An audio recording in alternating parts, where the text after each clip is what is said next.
আপনাদেরও মাথায় রাখতে হবে, এত বড় একটা ঐতিহাসিক 21-22-23 সালে সওয়াব, লক্ষ লক্ষ মানুষ, এত রুকার পরও, এত চারিদিকে আটকাবার পরও পেরেশান করে দিচ্ছে মানুষগুলো। এদিকে নয় ওদিকে, ওদিকে নয় ওদিকে, এখানে গাড়ি যাবে না, ওখানে গাড়ি যাবে না, সব খবর আছে আমার কাছে। তারপরও দিবানার মতো, পাগলের মতো ছুটে আসছে দাদা হুজুরের ভালোবাসায়। তাই আমরা অনেকটা আপনাদের ঘরে হাসি মুখেই বুঝাতে চাই, কিন্তু আপনাদের একটু বুঝতে হবে যে এতগুলো মানুষ ভেতরে বসে আছে, নিঃশ্বাস আছে, সবাই যদি চতুর্দিকে বসে যায় তাহলে নিঃশ্বাসটা ক্লিয়ার হয়ে যাবে হাওয়াতে, তাহলে কারো কষ্ট হলো না।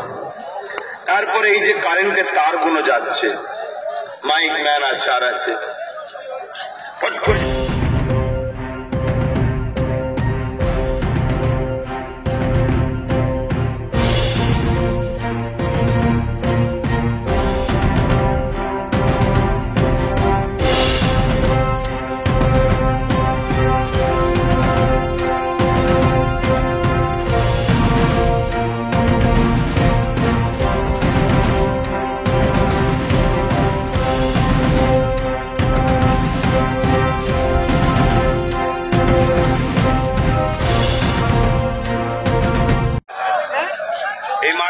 সকাল থেকে হাওয়া চলে,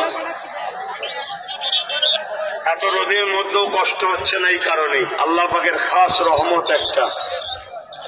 অনুরোধ করছি আপনারা বসে যান, ওখানেই বসে যান, ধুলো মাটি ঘাস আছে।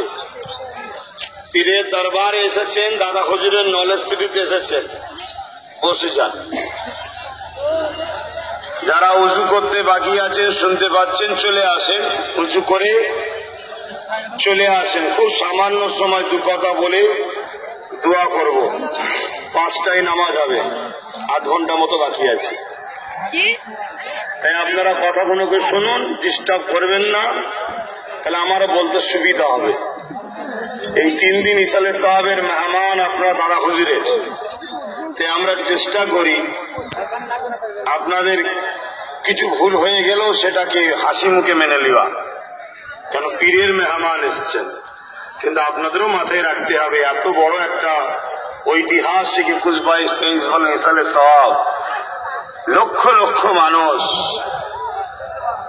এত রুকার পরও, এত চারিদিকে আটকাবার পরও পেরেশান করে দিচ্ছে মানুষগুলো। এদিকে নয় ওদিকে, ওদিকে নয় ওদিকে, এখানে গাড়ি যাবে না, ওখানে গাড়ি যাবে না, সব খবর আছে আমার কাছে। তারপরও দিবানার মতো, পাগলের মতো ছুটে আসছে দাদা হুজুরের ভালোবাসায়।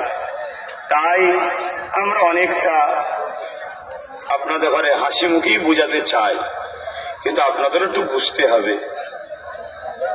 যে এতগুলো মানুষ ভেতরে বসে আছে, নিঃশ্বাস আছে, সবাই যদি চতুর্দিকে বসে যায় তাহলে নিঃশ্বাসটা ক্লিয়ার হয়ে যাবে হাওয়াতে, তাহলে কারো কষ্ট হলো না। তারপরে এই যে কারেন্টের তারগুলো যাচ্ছে, মাইক ম্যান আছে আর আছে, ফট করে যদি একটা তারে পা লেগে যায়, ডিস্টার্ব হয়ে যায়, আবার 2-10 মিনিট সময় লেগে যাবে। এগুলো একটু বুঝতে হবে ভাই আমার। আমাদের ঘরে এখন খুব বোঝার সময় এসেছে, কেউ আমাদের নেই, ওসিলা হিসাবে, মাধ্যম হিসাবে আমাদের এখন কেউ নেই। অতএব এই জায়গায় যদি আমরা একেবারে জমিন থেকে পা তুলে উড়ে বেড়াই, তাহলে আমাদের বড় ক্ষতি হবে আরো। তো যাক, আমি সংকের সময় আর কথা বাড়াচ্ছি না। আজ আপনারা না যাবো, যাবে দাওয়াতে এসেছেন দাদা হুজুরকে। এটা ধরো, মোবাইলটা ধরে আমি ধর থাকবো। কার দাওয়াতে? হ্যাঁ, এই পারে ধরো, এই পারে ধরো। 250 বাতাসা নিয়ে এই মাহফিল শুরু করেছিলেন 21-22-23 তিনি তিনার মাই মুরব্বী বাপমাদের সাবরেসানির জন্য করেন। তিনি করেছেন তাম বিশ্বের নর নারী মোমেন মোমেনা সবার জন্য, এবং তিনার মূল মকসাদ হলো ওলামা হজরতরা আসবেন, একে অপরে বসবেন, ইখতিলাফি মাসলা সমাধান করবেন এবং বিভিন্ন জায়গায় উলামারা আলোচনা করবেন। আমার ভক্ত মুরিদরা এসে বসে বসে শুনবে। তারপরে মাগরিবের পরে জিকিরে মাহফিল হবে, ইলমে বাতিনি শিক্ষা দেওয়া হবে। এটাই হলো দাদা হুজুরের মূল লক্ষ্য, শিক্ষা জ্ঞান। তিনার ইতিহাস দেখলে দেখা যায় তিনি শিক্ষার মধ্যে একটা ইনকিলাব এনেছিলেন। যে সময় মানুষ শিক্ষা থেকে পিছিয়ে গিয়েছিলেন, মুজাদ্দেদ জামান আপনাদেরই বাপ দাওদের ঘরে নিয়ে একটা দুটো নয় 12,000 ছোট বড় শিক্ষা কেন্দ্র তৈরি করেছিলেন। জোরে বলুন সুবহানাল্লাহ। আর একটু জোরে হবে না? আপনাদেরই বাপেরা করেছে, আপনাদেরই দাদারা করেছে, আপনাদেরই নানারা করেছে, আপনার এই দাদা দাদিরা সহযোগিতা করেছে দাদা হুজুরের সাথে। এ যুগ যুগ ধরে চলে আসছে। এই সম্পর্ক আজকে নতুন নয়। মুজাদ্দেদ জামানের বংশের পরিচয় আপনারা সবাই জানেন। তিনি নবীর ঘরের সন্তান, নবীর খানদানের সন্তান, নবীর বংশের সন্তান। আর হযরতে আবু বকর সিদ্দিক রাসূলে পাকের যিনি শ্বশুর ছিলেন, সাহাবী ছিলেন, ওনার রক্তের ছেলে। জোরে বলুন সুবহানাল্লাহ। খুব ভালো করে বুঝবেন, বংশে নবীর কোন পুরুষ সন্তান দুনিয়ার জমিনে আল্লাহ রাখেন, উঠিয়ে নিয়েছে সবাইকে। কেন? অন্যান্য জালিলুল কদর নবীদের সন্তানেরাও নবী হয়েছে, তো মোস্তফা জামানের রহমতের ছেলে থাকবে আর নবী হবে না, এটা হয় কি করে?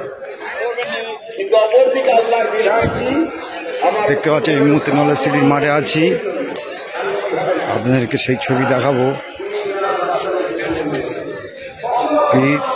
এটা আব্বাস সিদ্দিকী।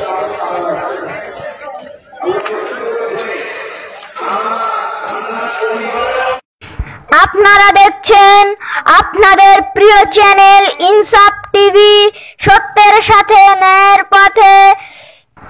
প্লিজ চ্যানেলটিকে সাবস্ক্রাইব করুন আর পাশে থাকা বেল বাটনটি বাজিয়ে দিতে একদম ভুলবেন না। আপনারা দেখছেন আপনাদের প্রিয় চ্যানেল ইনসাফ টিভি, সত্যের সাথে ন্যায়ের পথে।